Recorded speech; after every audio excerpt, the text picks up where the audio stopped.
미래를 만나다의 아나운서 김재원입니다. 이 시대의 화두는 일입니다. 취업이 쉽지 않습니다. 물론 창업도 어렵습니다. 심지어 지금 일을 하고 있는 사람들조차도 미래가 불안하긴 마찬가지입니다. 앞으로 15년 후에 20억 개의 일자리가 사라진다라고 전망하는 사람이 있습니다. 세상이 충격에 빠진 건 그가 바로 구글이 선정한 세계 최고의 미래학자이기 때문입니다. 그렇게 많은 일자리가 사라진다면 우리는 어떤 일을 하며 살아야 할까요? 과연 우리의 미래는 어떤 모습일까요? 이런 절박한 질문을 갖고 초대합니다. 미래학자 토마스 프레입니다.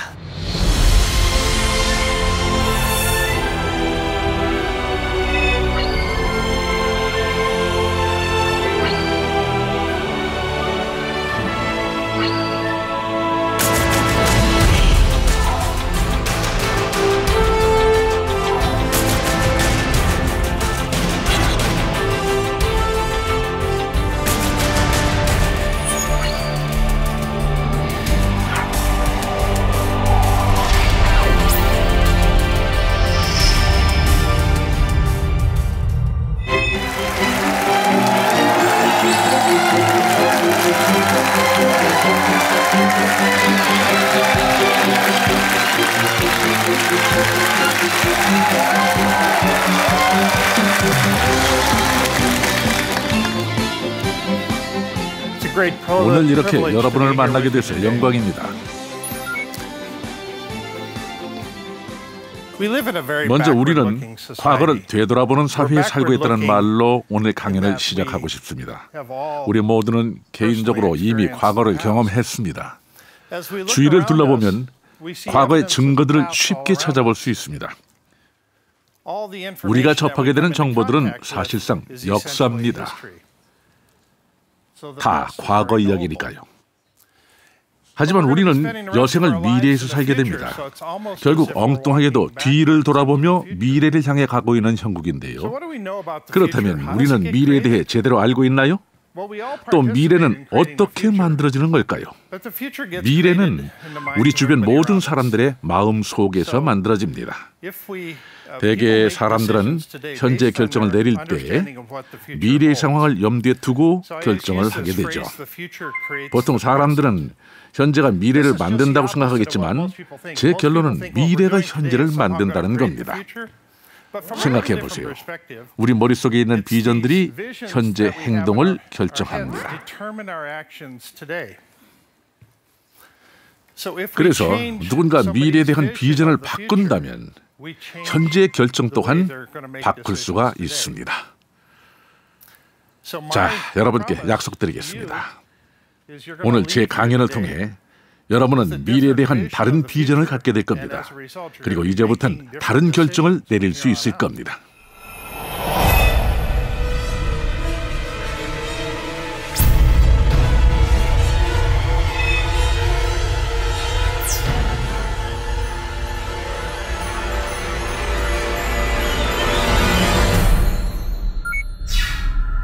(2030년) 무고용 시대가 펼쳐질 것인가? 하지만 세상을 바꿀 혁신 기술이 차세대 일거리를 창출한다. 모든 사물에 존재할 소프트웨어, 의식주를 프린팅하는 3D 프린터, 통신과 배송 분야에서 활약할 드론, 그리고 무인 자동차까지. 지금부터 인류는 역사상 가장 큰 변화를 겪을 것이다.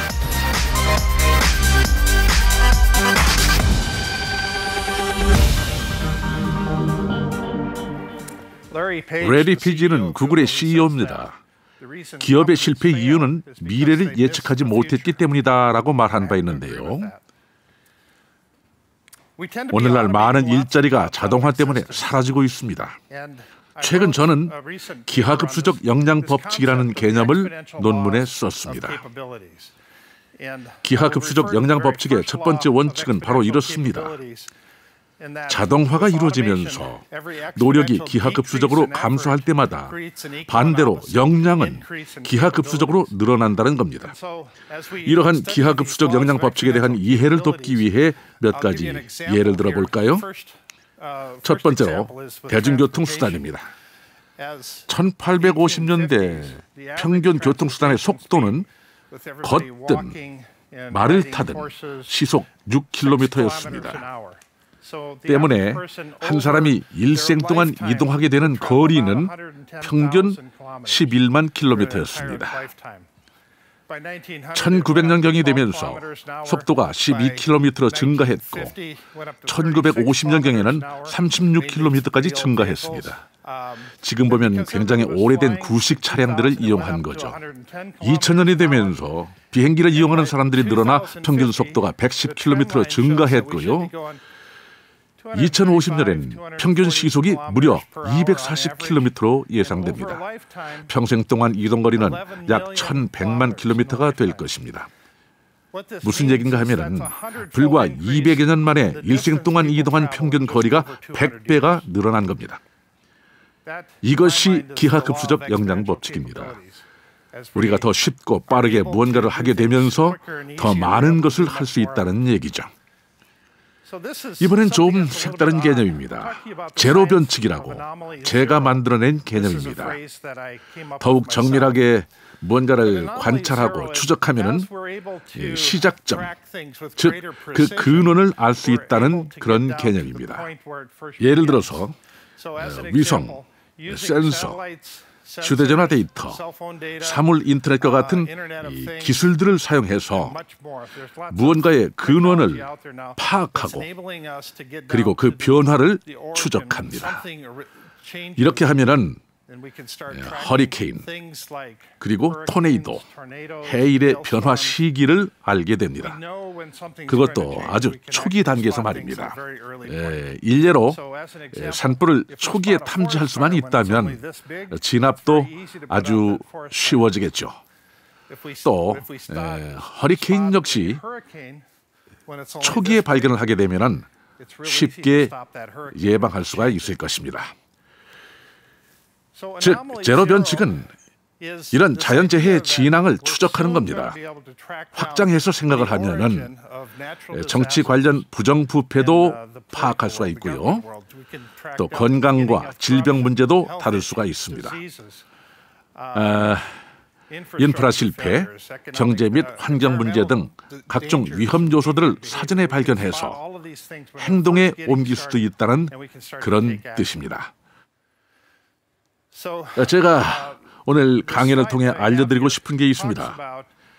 바로 문제를 초기에 발견하면 큰 변화로 이어지고 발생할 수 있는 피해를 상당히 줄일 수 있다는 것입니다.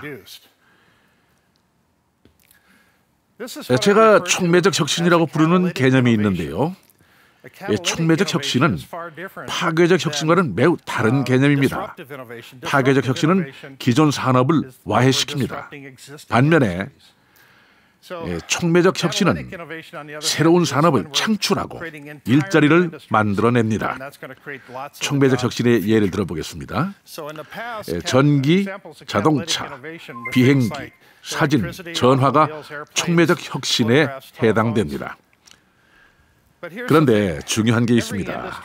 모든 산업에는 벨 커브, 즉 발생하고 성장하여 종국엔 쇠퇴한다는 건데요.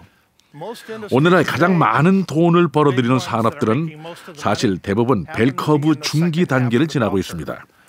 적은 것을 가지고 많은 결과를 내도록 압박받는 거죠. 예를 들어볼까요? 피크 스틸을 가지고 설명하겠습니다. 예측하기로 미국의 철강 산업은 2024년경에 정점에 달할 걸로 보입니다. 이 시점에 대체 재료를 개발하게 되고 전반적인 철강 수요가 줄어든다는 겁니다. 사실 철강 산업의 고용률은 1980년대가 절정이었습니다. 미국의 철강 산업 종사자는 오늘날보다 3배나 더 많았죠. 하지만 철강 생산량은 오늘날 더 많습니다. 더 적은 노력으로 더 큰 결과를 내고 있는 것입니다.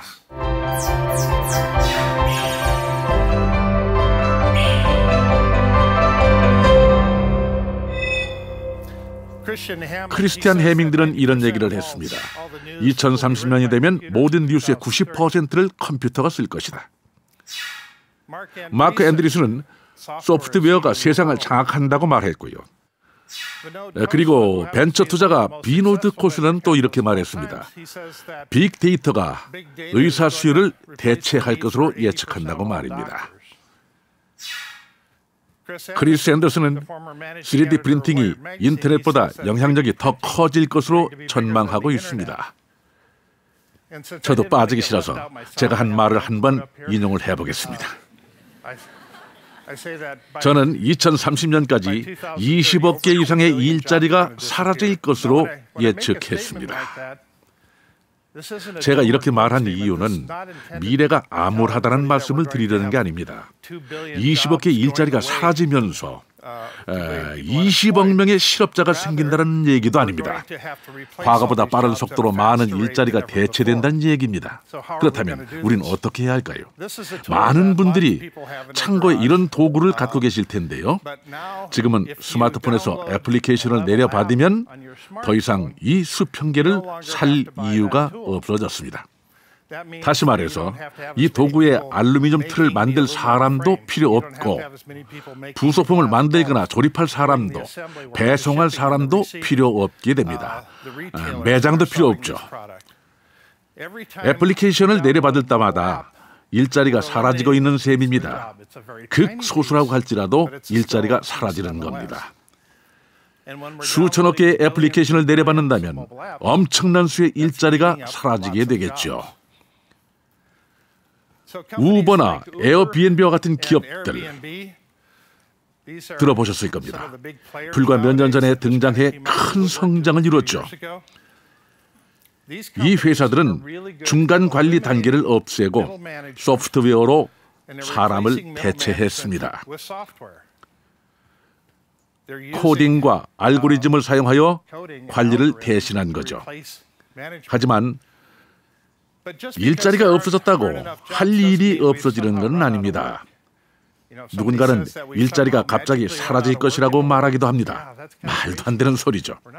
할 일이 없어지는 게 아니라 할 일은 여전히 많습니다.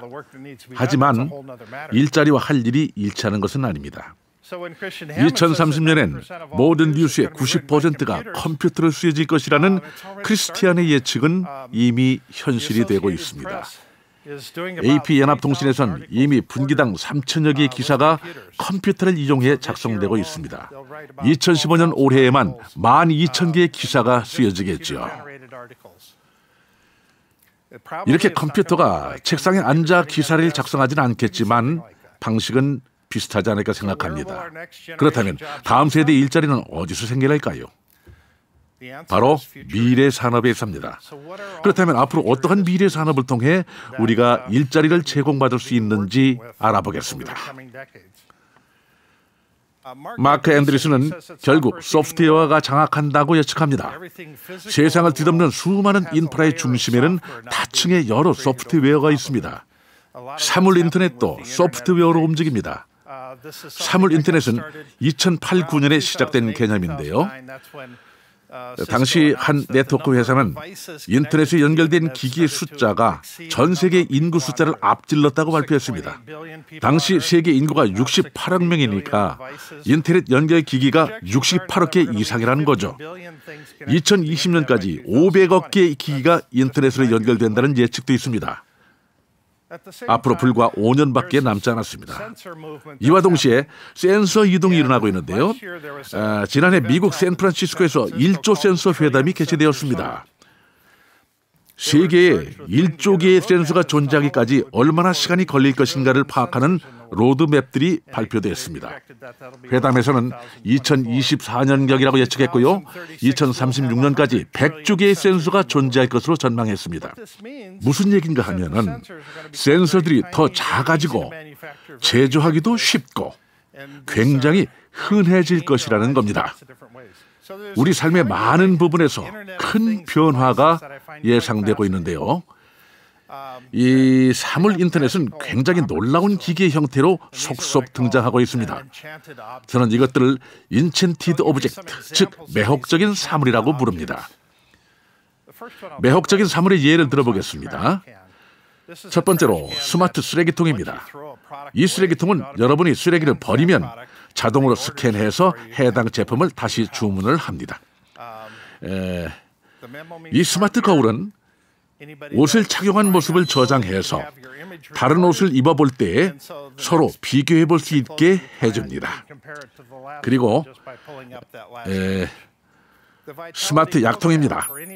정해진 시간에 약을 복용해야 하는 사용자에게 빛을 발산해서 복용 시간을 알려줍니다.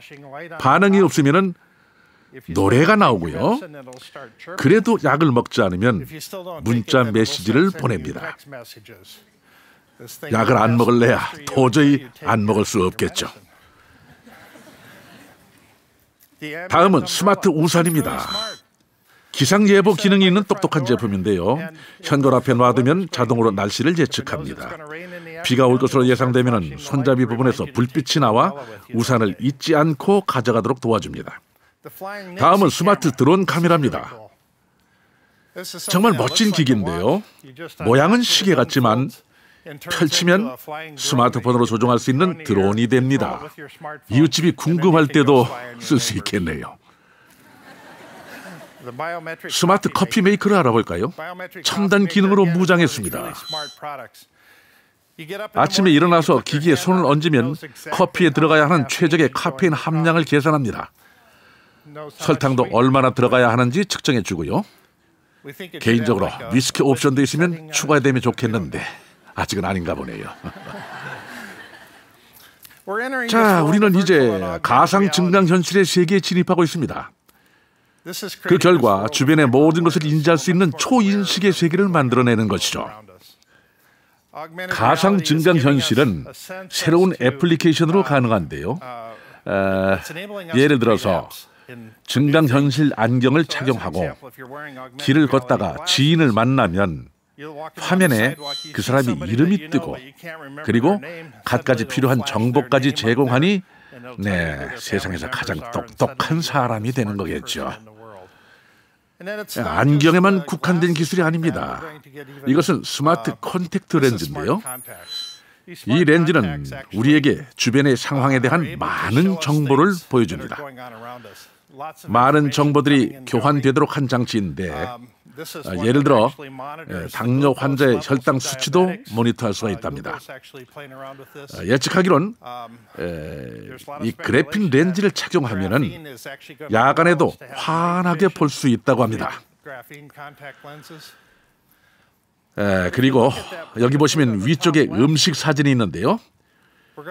접시 위에 음식을 보면 관련된 정보가 다 뜹니다. 해당 음식을 통한 칼로리 섭취량과 몸무게 증가량까지 알 수 있죠. 정말 스마트한 기기입니다. 빅데이터가 의사 수요를 대체할 것이라는 비노드 코슬라의 말은 보시는 것과 같은 센서의 기술을 의미합니다. 우리의 몸에 착용해 신체에 일어나는 수많은 정보를 추적하고 주고받을 수 있게 하는 기술 말입니다. 이런 소프트웨어 기술이 머지않은 미래에 창출할 직업을 알려드리겠습니다. 데이터 폐기물 관리자, 데이터 인터페이스 전문가, 컴퓨터 개성 디자이너, 데이터 인질 전문가, 개인정보 보호 관리자, 데이터 모델러 등 많은 직업이 생길 것으로 예상됩니다. 간단히 설명하자면 데이터 폐기물 관리자는 데이터 저장소에서 불필요한 데이터를 제거하는 일을 합니다. 한정된 저장 공간을 효과적으로 활용하기 위해서는 꼭 필요한 일이죠. 또 개인의 데이터를 노리고 자신의 목적을 수행하려는 범죄에 맞서는 데이터 인질 전문가도 인기를 끌 직업이고요. 기계 같은 컴퓨터 목소리가 지루하게 들린다면 컴퓨터 개성 디자이너가 역할을 할 타이밍입니다. 이런 직업들은 준비된 사람만이 얻을 수 있는 일이죠.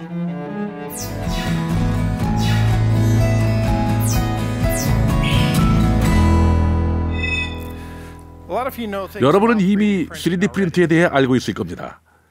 저는 지난 1월에 한 박람회에 간 적이 있는데요. 처음 방문했던 부수에서 저를 앉히더니 제 귀를 스캔하더군요. 그리고 3D 프린트를 통해 저에게 완벽하게 맞는 맞춤형 이어폰을 만들어주었습니다. 지금까지 사용한 이어폰 중 가장 편안했습니다. 몇 시간이 지나도 귀가 불편하지 않았죠. 디자인이 그닥 멋지진 않았지만 착용감만큼은 굉장히 좋았습니다. 이렇게 3D 프린트를 이용하면 우리에게 딱 맞는 제품들을 만들 수가 있습니다. 이 기술은 미래에 보청기뿐만 아니라 신발이나 의류에도 적용되겠죠. 초기엔 3D 프린팅 재료가 다양하지 않았습니다. 플라스틱이 주를 이뤘었는데 이젠 프린팅 재료가 300종류가 넘습니다. 한 컴퓨터 회사에서 지난해 최첨단 3D 프린터를 출시했는데요. 3만 개가 넘는 스프레이 노즐을 사용해서 풀 컬러 프린팅이 가능한 프린터입니다. 기존 프린터보다 10배나 속도가 빠른 데다가 가격도 절반까지 저렴해져서 대중화가 멀지 않아 보입니다. 이 차는 3D 프린터로 만든 최초의 자동차입니다. 만드는 데 걸린 시간은 불과 44시간이었습니다. 상상해보면 몇 년 후 옷가게에 가서 가장 먼저 할 일은 바디 스캔일 겁니다. 고객의 신체 사이즈를 스캔하는 거죠. 그리고 나서 좋아하는 색깔과 스타일을 고르고 잠시만 기다리면 원하는 옷이 프린트됩니다. 먼 미래 이야기 같다고요? 지금 보시는 것이 3D 프린터로 인쇄한 옷입니다. 옷뿐만이 아닙니다. 신발도 가능합니다. 여러분들 다 발의 모습이 다르죠? 정말 딱 맞는 신발을 사는 건 굉장히 어려운 일입니다. 여러분 발에 완벽히 맞는 신발 신고 싶지 않으십니까? 각기 다른 재료와 레이어를 이용한 신발이 제작되고 있습니다. 제일 아래 사진이 3D 프린터 기입수입니다. 골절을 당했을 때 활용하면 본인의 발에 완벽히 맞는 맞춤형 기입수를 할 수 있는 것이죠. 다시 말하지만 창의성을 발휘할 수 있는 여지가 많아진 겁니다. 개인적으로 가장 관심 있는 분야가 모바일 프린팅입니다.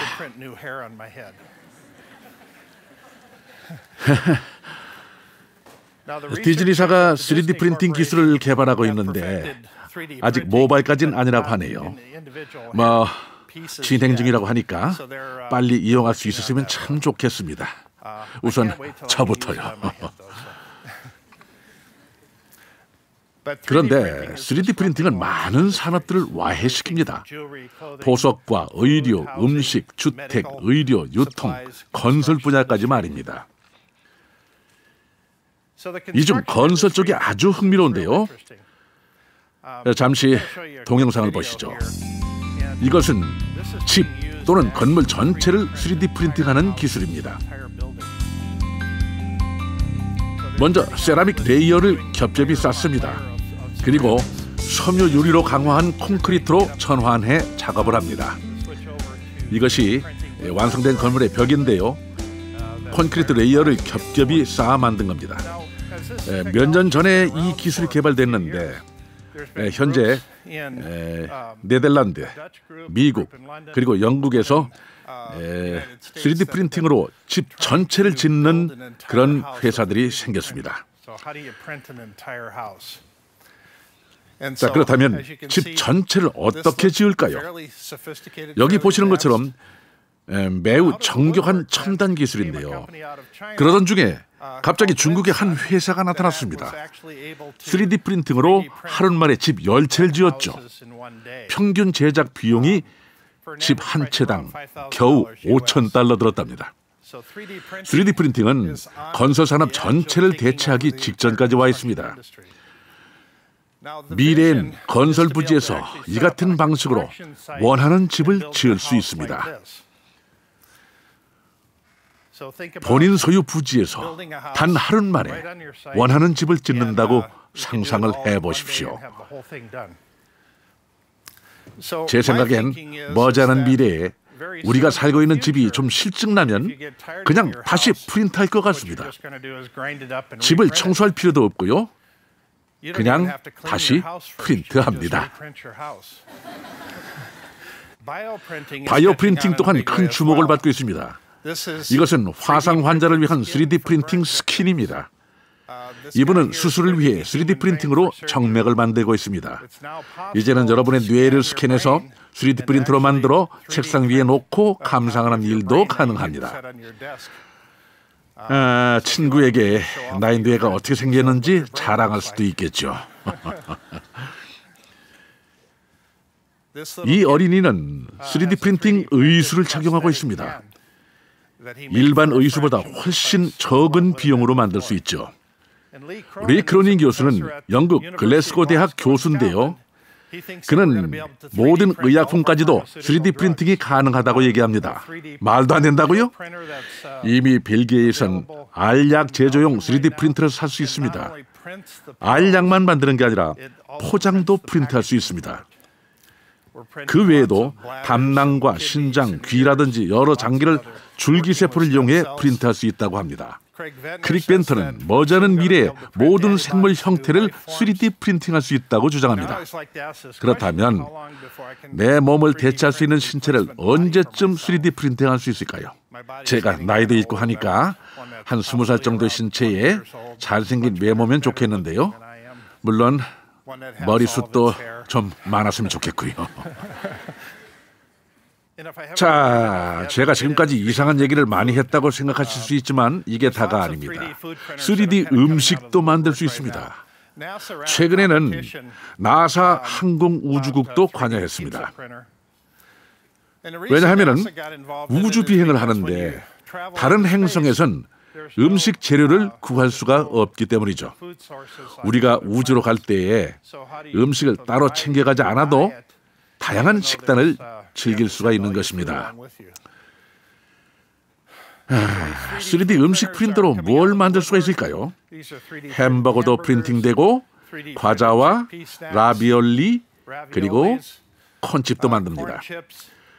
지금 보이는 형형색색의 각설탕까지 만듭니다. 한 소비자 가전 박람회에선 고객의 얼굴을 스캔해 3D 초콜릿으로 만든 사례도 있습니다. 정말 자기 얼굴을 먹고 싶은 사람이 많은가 봅니다. 크리스 앤더슨은 3D 프린팅이 인터넷보다 더 큰 영향력을 발휘한다고 했는데요. 저는 이 말에 전적으로 동의합니다. 그런 말을 한 이유는 물리적 경제가 디지털 경제보다 5, 6배 크기 때문이죠. 그런 점에서 일리가 있다고 생각합니다. 3D 프린팅 기술로 생길 미래 직업입니다.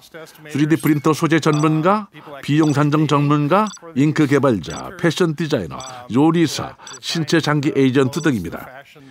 관련해서 더 많은 직업들이 탄생할 가능성이 많은데요. 우선 간단히 설명을 드리자면 소재 전문가는 3D 프린터에 사용할 재료의 물질과 소재를 선별하는 일을 하게 될 것이고 가격을 매겨주는 비용 산정 전문가, 다양한 재료로 프린터에 잉크를 만드는 잉크 개발자, 3D 프린터로 레시피를 만드는 요리사, 인간의 장기 수요를 관리하는 신체 장기 에이전트가 미래에 각광받는 직업군으로 예상됩니다.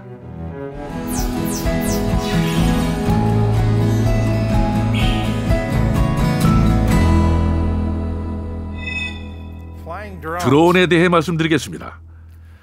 아마 아마존이 배송을 드론으로 하겠다는 발표가 생각나실 겁니다.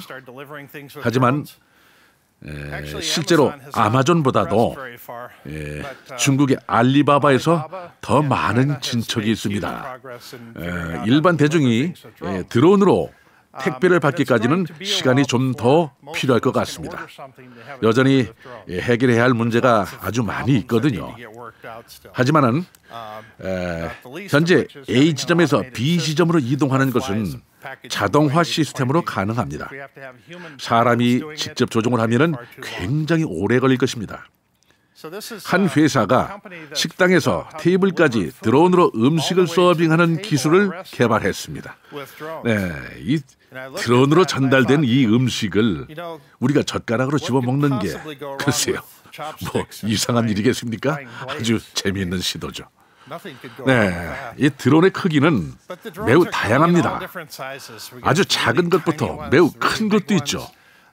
이 드론은 마치 모터사이클처럼 사람이 탑승할 수도 있습니다. 특히 농업은 드론 기술을 매우 빠르게 적용하고 있습니다. 농약을 살포하는데도 사용하고 있고요. 그리고 또 긴급 상황 발생 시 구조용 드론도 있습니다. 누군가 실종됐을 때 구조팀과 함께 드론을 보내 장소를 찾아낼 수도 있을 것입니다. 방송국에서도 드론을 활용하고 있습니다. 사고가 나면 드론을 보내서 상황을 파악하곤 하죠. 비행기 추락 사고나 인질극이 있을 때 서로 경쟁적으로 드론을 보내려고 하겠죠. 피터 디아만디스는 인터넷 연결 기기가 2010년 20억 개에서 2020년이 되면 70억 개가 된다고 예상을 했습니다. 얼마 전 구글이 인수한 회사 타이탄의 태양광 드론이 그 예상을 현실화합니다. 매우 높은 고도에서 비행하죠. 페이스북도 어센타라는 유사 기업을 인수했습니다. 이 드론은 항로보다 훨씬 높은 고도에서 비행합니다. 기상 패턴과 교통 패턴에 대해서 파악할 수 있고 한 번 날면은 5년 동안 대기에 머물 수가 있습니다. 이 드론들은 전 세계 와이파이와 연결할 수 있도록 설계되었습니다. 이러한 기술은 지금 현재 개발 중이죠. 구글은 한 단계 더 나가서 인공위성 회사 스카이박스를 인수했는데요. 스카이박스는 태양광 드론을 연결해 우주를 통해 모든 커뮤니케이션 연결 고리를 완성해서 우주를 커버하는 시스템을 구축 중입니다. 이 분야에서 생길 미래 직업은 매우 많습니다.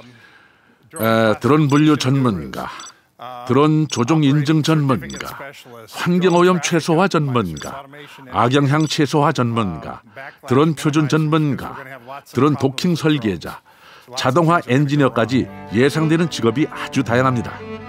특히 드론의 종류와 성능에 따라 다르게 적용되는 법률에 능통한 분류 전문가, 또 드론 조종 면허를 인증해주는 전문가, GPS에 따라 자동으로 움직이는 드론을 제어하는 자동화 엔지니어 등은 촉망받는 미래 직업으로 꼽힙니다.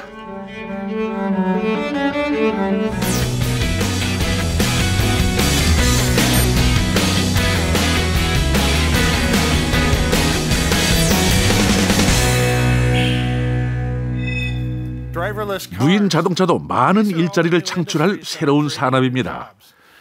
사실 무인 자동차 때문에 없어지는 일자리보다 새로 생길 일자리가 더 많을 것으로 예상됩니다. 자동차 브랜드들이 모터쇼에서 무인 자동차를 선보이고 있습니다. 대부분의 자동차 회사들이 전담 부서를 두고 경쟁적으로 기술 개발 중입니다. 무인 자동차는 개인 맞춤형 대중교통 수단입니다. 아침에 집을 나서면서 학교든 쇼핑센터든 일터든 스마트폰에 목적지를 입력하면은 무인 자동차가 여러분을 태우고 가고 싶은 곳까지 이동을 합니다. 다른 누군가를 또 태울 수도 있겠죠. 차가 필요하면 차고에서 직접 차를 꺼내는 게 아니라 언제든 시간에 맞춰 차를 부르면 됩니다. 굉장히 급진적인 사고의 전환이죠. 따라서 이제부터는 그동안 자동차 제조사에서 강조했던 운전자 경험 중심에서 탑승자 경험 중심으로 초점이 바뀔 겁니다. 신문을 읽을 수도 있고요. 미래의 트럭엔 1000개의 눈이 달릴 수도 있습니다. 일어나는 상황을 빠짐없이 보겠죠. 그래서 탑승자는 도로에 신경을 쓰지 않고 다른 일을 할 수 있습니다. 뒤돌아 앉기도 하고 차 안에 사무실까지 있어서 다른 일을 보면서 바쁘게 시간을 보낼 수 있습니다. 현재 일본에선 보시는 것처럼 카라반 트럭을 시험 중인데요. 첫 번째 트럭에만 운전자가 탑승했습니다. 두 번째, 세 번째 트럭에는 운전자가 없는 이런 형태로 시범 사업을 하고 있습니다. 무인 자동차 기술 덕분에 차량 사고, 부상, 사망률이 낮아질 겁니다. 운전면허증이 없는 노령층, 장애우, 젊은이들에게 해방감을 안겨주겠죠. 또 수많은 비즈니스 모델도 생겨날 겁니다. 무인 자동차 시대엔 이러한 식의 교차로가 가능하지 않을까 싶습니다. 정말 놀랍지 않습니까? 서울 시내 모습 같기도 하네요. 농담입니다. 무인 자동차 분야에서 생길 미래 직업을 예상해 봅니다. 교통 모니터링 시스템 플래너, 자동 교통 건축가, 무인 시승체험 디자이너, 무인 운영 시스템 엔지니어, 그리고 응급 상황 처리 대원, 충격 최소화 전문가, 교통 수요 전문가 등이 새롭게 등장할 전망입니다. 무인 자동차의 교통 흐름을 바탕으로 교통 시스템을 계획하고 설계하는 엔지니어들이 각광을 받을 것이고, 또 더 나은 결과가 나올 수 있을 때까지 변수를 조정할 수 있는 기술과 지속성을 가진 디자이너가 필요한 시대가 될 것입니다.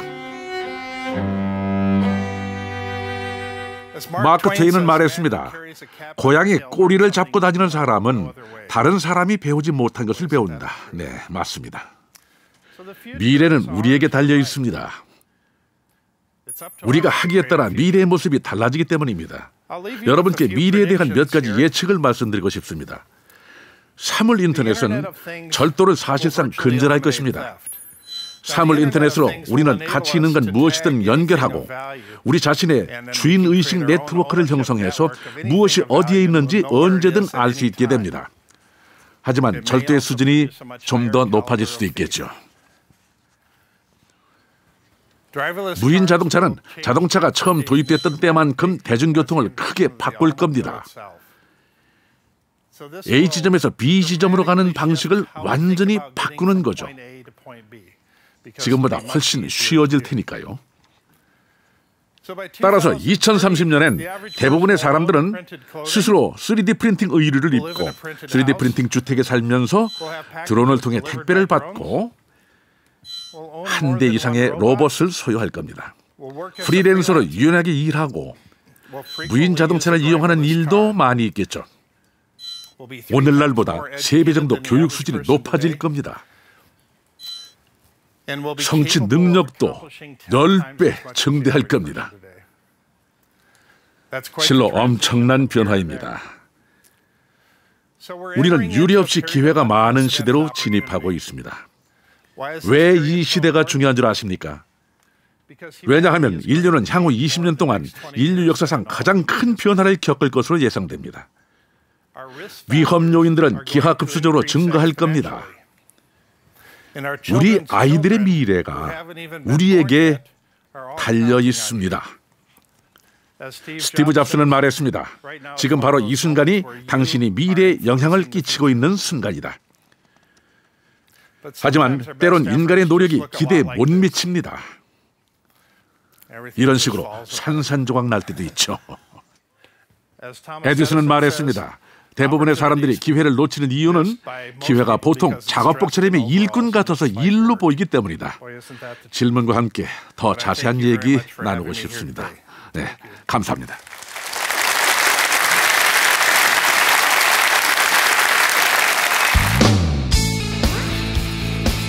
미래 일자리 창출의 원동력이 될 촉매 기술, 현재 어디까지 왔을까?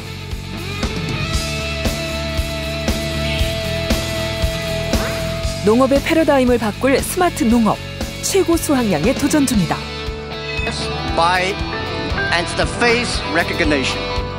기계와 사람이 연결된 인터페이스, 증강 현실. 스마트 안경이 급증하는 가운데 웨어러블 기기의 성장세가 눈에 띈다. 현재 카이스트에선 눈 깜빡임으로 클릭을 구현하는 스마트 안경까지 개발해 상품화를 앞두고 있다. 초소형 센서로 집안의 모든 장치를 자동으로 제어하는 스마트 홈은 올해 국내 시장 규모만 10조 원을 넘겼다.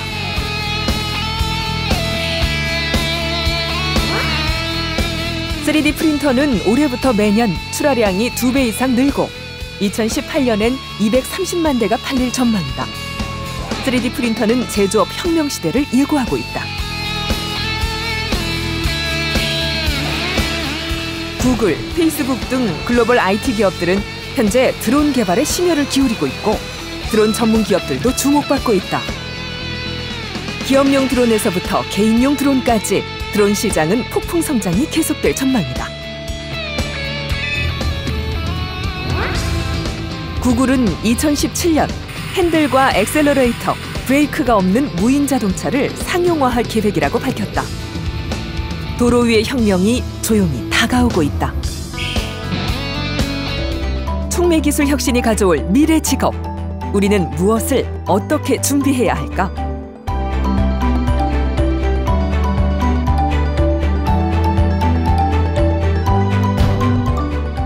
다시 한번 토마스 프레이에게 듣는다.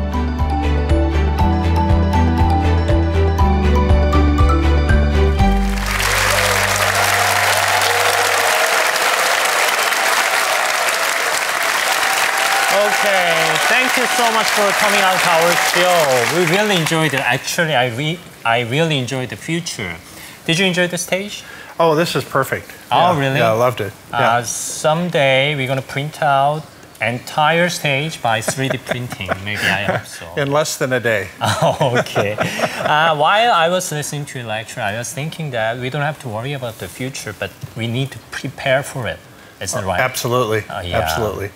And so we need to develop the skills that we're going to need for the future, which is very difficult because we don't know what they are yet. 오케이. 자, 토마스 프레이와 함께 질의응답 시간 갖도록 하겠습니다. 자유롭게 질문해 주시면 됩니다. 어느 분부터 할까요? 네. 이렇게 어떤 직관적인 미래 예측이 아니라 학문적으로 미래에 대해서 접근하는 것, 즉 그 미래학을 하나의 학문 분야로 또는 다학제 간 학문 분야로 접근하는 것에 대해서 어떻게 생각하시는지요? Yeah, it's a great question. It's a great question. There are a number of what's referred to anticipatory thinking protocols. These are methodologies for helping us think into the future. The future, by its very definition, is not predictable. While we can't perfectly predict everything in the future, we can predict some aspects of it. And so that, the fact that we can't predict the future, that's what creates our motivation. If we suddenly were able to accurately predict all the future, then we would all sit back and say, well, I don't need to do that because that's never going to happen. And you can, so we need to have that unpredictable nature to it. Actually, your job, I mean, futurist enjoys great popularity in the world. So I'm just wondering why you do this. What's the purpose of prediction? The reason I do this is because I tend to have an affinity to it. I tend to think about everything in the future. Most people wake up in the morning, they're wondering what they're going to wear today. I'm wondering what people are going to wear 10 years from now. Or people are going to ask the question of how am I going to get to work today? I'm wondering how people are going to get to work 10 years from now. So I'm always time shifted into the future. Now that doesn't work when I'm having to drive my car. I have to be in the here and now. So otherwise I crash into things. 오케이. 자, 다음 질문 넘어가겠습니다. 어느 분이 하실까요? 예. 그 미래는 그 많은 분야에서 급격한 변화가 있을 것이라고 예상하고 있습니다. 하지만 그런 많은 변화 속에서도 변하지 않는 것이 있을 것이라고 생각하는데요. 그 미래의 어떠한 것이 미래의 그런 변화 속에서도 변하지 않을 것이라고 생각하시는지 궁금합니다. And that's the one thing we always have to ask ourselves. So things change in the digital world at a far faster pace than they change in the physical world. We can move electrons, we can move digital information very fast. It's very hard to change buildings. It's hard to design new physical products. Now, so getting back to your question about what things are going to stay the same, there's lots of jobs that'll stay the same. We're still going to have accountants. We're still going to have government workers. We're still going to have lots of the jobs that we have today. We'll still have teachers. But then we're going to have lots of other jobs that are only partially the same as what they are today, and they'll take on different definitions, new meanings. So a banker 10 years from now is going to be doing things radically different than a banker today. Somebody who runs a newspaper is probably not going to be in business tomorrow, but that's a whole other topic. So Yes, okay. This is another question. I'm sure that the future excites you, right? Is it fun, you know? Oh, it is. Yeah, but I'm scared to the future. Most people worry about it, actually. So yeah, that's what's interesting. When I was a kid growing up, I would see all of the covers of popular science magazines and things coming out of Bell Labs. I was excited about it. I couldn't wait for the future to happen.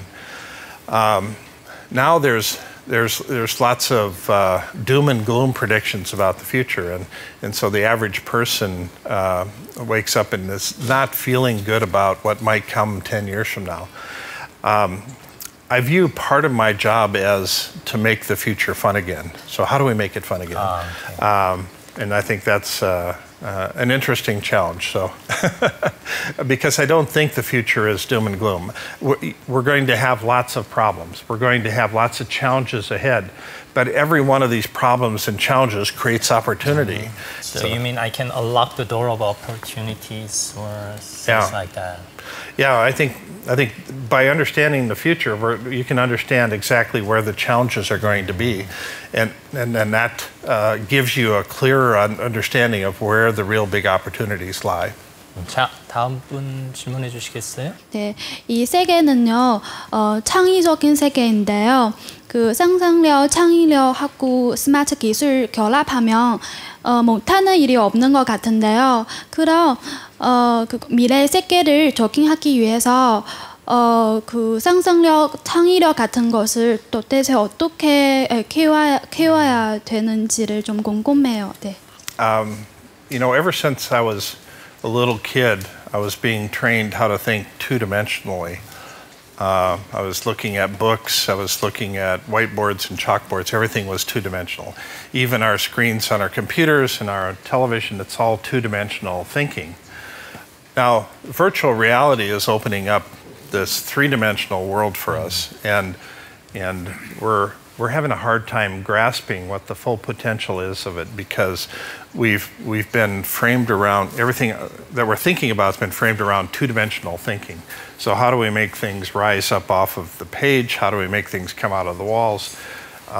Just this question about what will watching television look like 10 years from now, 20 years from now?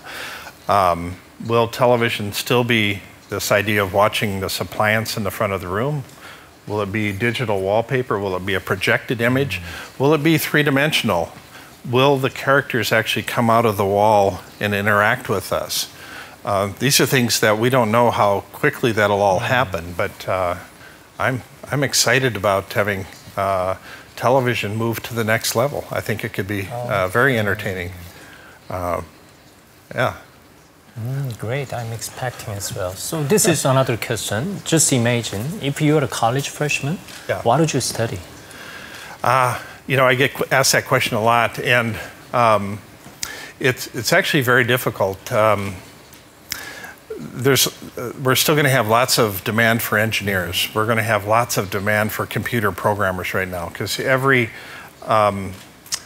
new technology that's coming out, everything I talked about, whether it's the Internet of Things, 3D printing, driverless cars, flying drones, all of these require programmers in the background. And so the programming profession is requiring more and more talent.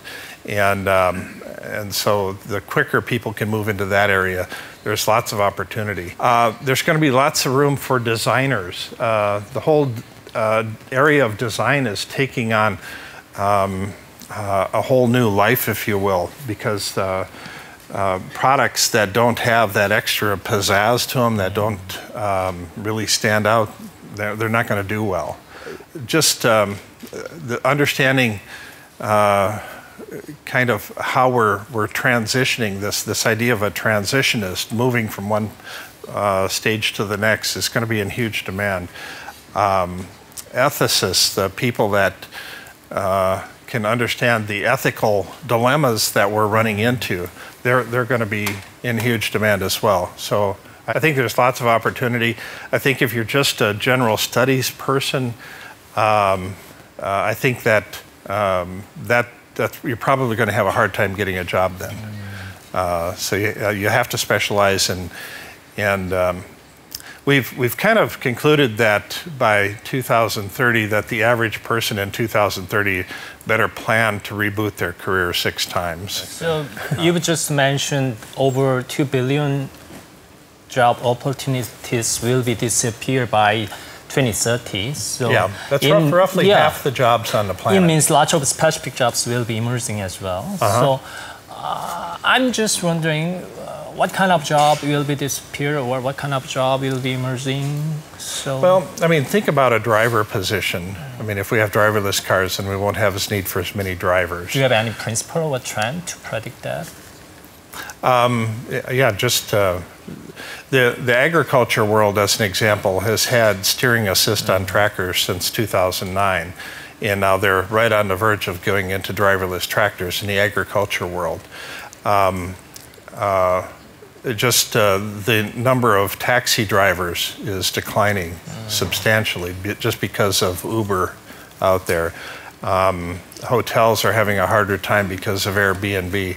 There's lots of companies like that, and what they're doing is they're eliminating middle management, if you will, and so that's where software is actually replacing the human. How about broadcaster?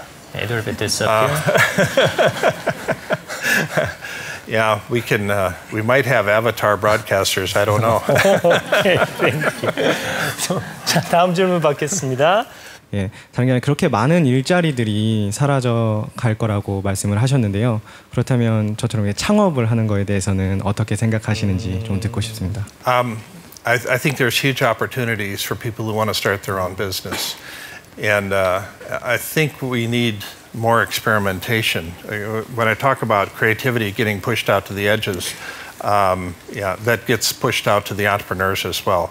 And I think that we're enabling entrepreneurs in some real interesting ways. We can actually have one-person businesses now that manage a huge empire, if you will.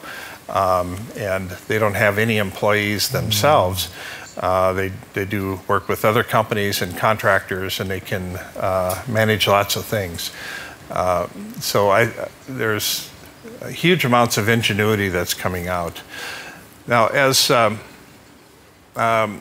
lot of what gets talked about in the venture capital world are the businesses that are rapidly scalable, the ones that can grow 1,000-fold in the next couple of years. And those tend to be few and far between. The ones that don't get talked about much are the businesses that will grow much slower, ones that require some other types of skills. And in the US, we refer to these as kind of mom and pop businesses, the ones that are more of a lifestyle business. And those are the ones I think that have much greater opportunity than the ones that are going to grow in an explosive manner. So I think you're spot on. Starting your own business there, I would encourage the country of Korea to actually develop more of an entrepreneurial culture. I think it'll serve you well. Okay, thank you. Actually, there are so many job seekers in Korea, even they want to start up as well. How would you advise them to track right type of job for themselves?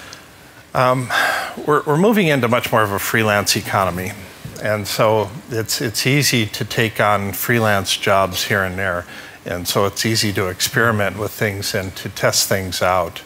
But the freelancer lifestyle is not bad because there's a lot of variety to it. Some of the projections are by 2020 that 40% of all the jobs will be freelance jobs, but that may go the other way too, depending on how things evolve. But I think that experimentation is going to serve everybody well. Okay. I'm going to wrap up the Q&A session. Let me ask a final question. How would you advise us to build the future in our personal own life? Can you encourage us? Actually, sometimes it's fun, but sometimes it's scary. Yeah, we're all betting on our future self. We're all assuming that our future self is going to be worth more than our present self. So how would you invest in yourself to be that person that you want to be 5 years from now, 10 years from now? So if you could advise the person you were 5 years ago what they should do. I mean, think about that. What would I tell myself 5 years ago? What advice would I give to myself? And so what is your future self going to advise you to do today? I mean, it kind of creates an interesting shift in perspective. And so I think if we go through that, that's kind of this interpersonal, kind of introspective look at who we are and who we want to become. All right. See you next time. All right, very good. Thank you. Thank you very much.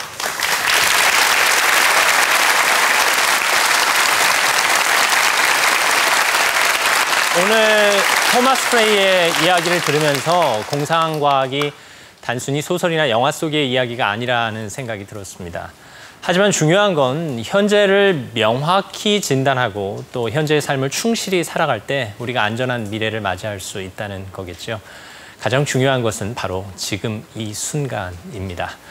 오늘 미래를 만나다 다음 시간에도 토마스 프레이와 함께 대한민국의 미래를 전망해 보겠습니다. 함께해 주신 여러분 감사합니다.